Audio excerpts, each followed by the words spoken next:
A lot of protesting students and public were killed by using drone, helicopter and lethal weapons. July গণ অভ্যুত্থানে সংঘটিত মানবতা বিরোধী অপরাধের মামলায় ক্ষমতাচ্যুত প্রধানমন্ত্রী শেখ হাসিনা সহ ৩ জনের বিরুদ্ধে করা মামলার ঐতিহাসিক রায় হয়েছে।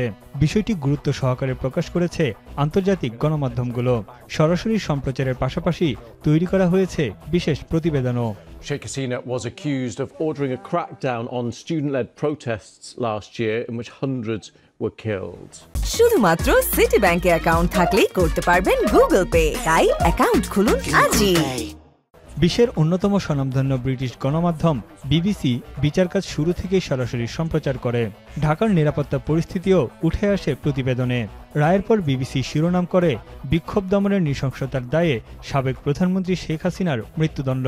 বিশেষ প্রতিবেদনে এই রায়ের মধ্য দিয়ে বাংলাদেশের ভবিষ্যৎ রাজনীতির গতিপ্রকৃতি নির্ধারিত হবে বলে মতামত উঠে এসেছে।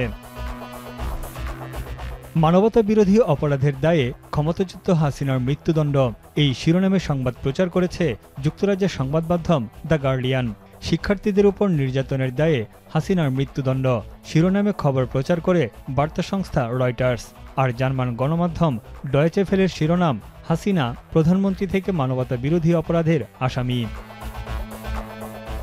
কাতার ভিত্তিক সংবাদ মাধ্যম আল জাজিরা রায়ের পর শিরোনাম করে মৃত্যুদণ্ড রায়ের পর হাসিনাকে ফেরত দিতে ভারতের প্রতি আহ্বান জানিয়েছে বাংলাদেশ। এছাড়া রায় ঘোষণার শুরু থেকেই সরাসরি সম্প্রচার করে কাতারের জনপ্রিয় এই গণমাধ্যমটি। পাকিস্তানি গণমাধ্যম ডন জিও নিউজেও বেশ গুরুত্ব সহকারে জুলাই গণ অভ্যুত্থানের মানবতা বিরোধী অপরাধের মামলার বিচার কাজ প্রচার করা হয়। তানভীর জানি, এখন বিশ্ব।